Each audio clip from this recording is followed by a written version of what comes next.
ఆమె శ్వాస ధ్యాస యోగాభ్యాసమే శరీరాన్ని విల్లులా వంచుతూ చూపులను అచ్చురవందిస్తోంది.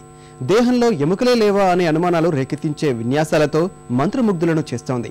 15 ఏళ్ల అంకుఠిత దీక్షతో గ్రామీణ స్థాయి నుంచి అంతర్జాతీయంగా యోగాలో అద్భుతాలు ఆవిష్కరిస్తోంది. కళ్లను మైమర్పించే యోగా విన్యాసాలతో అబ్బురపరుస్తున్న ఈ యువతి పేరు శరవంతి.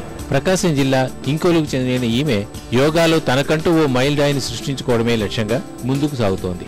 ఎంతటి కఠినమైన విన్యాసమైన శరవంతి సంకల్పం ముందు దిగదోడిపోయి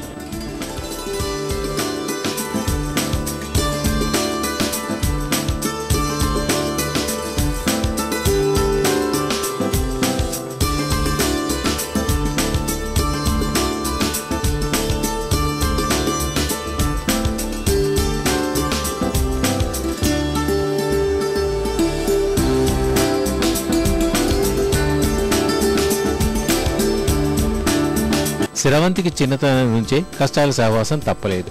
ఏడాది వయసులోనే తల్లిదండ్రులు చనిపోవడంతో బంధువుల ఇంట్లో ఉంటూనే చదువు కొనసాగించింది. పాఠశాలలో వ్యాయామ ఉపాధ్యాయుడి ద్వారా యోగాల ఓర్మాలు నేర్చుకున్న శరవంతి వెనుదీరికి చూడలేదు.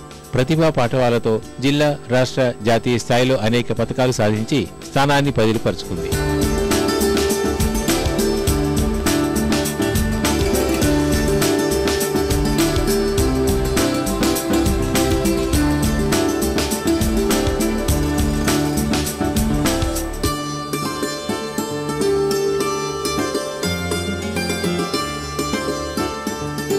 ఫైనాన్షియల్ బ్యాక్గ్రౌండ్ అంటే మాకు ఏమీ లేదండి. సో ఇంకా బయట అంటే ఒలింపిక్ గేమ్స్కి మాత్రమే గవర్నమెంట్ వాళ్ళు స్పాన్సర్ చేస్తారండి. మిగిలిన గేమ్స్ వేటికి ఎవరికి వాళ్ళు పెట్టుకోవాల్సిందేనండి. అలానే చాలామంది డ్రాప్ అయిన వాళ్ళు ఉన్నారండి. చాలామంది అలాంటి పీపుల్స్ ఉన్నారు. కానీ ఏంటంటే ఇప్పుడు నాకంటే ఎంకరేజ్మెంట్ ఉంది కాబట్టి నేను వెళ్ళగలుగుతున్నాను కొంచెమన్నా. గవర్నమెంట్ నుంచి ఇలాంటి క్రీడాకారులు చాలామంది తెరమరుగైపోతున్నారు.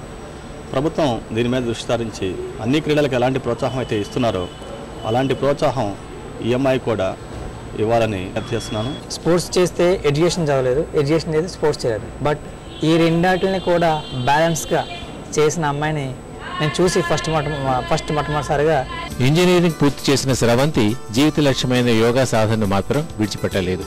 థాయిలాండ్ అంతర్జాతీయ పోటీల్లో పాల్గొనే అవకాశం వచ్చింది. ఆర్థిక ఒడిదుడుకులతో ఇబ్బంది పడుతున్న ఈ యువతి యోగా మిత్రుల సాయంతో పోటీలకు సిద్ధమవుతోంది.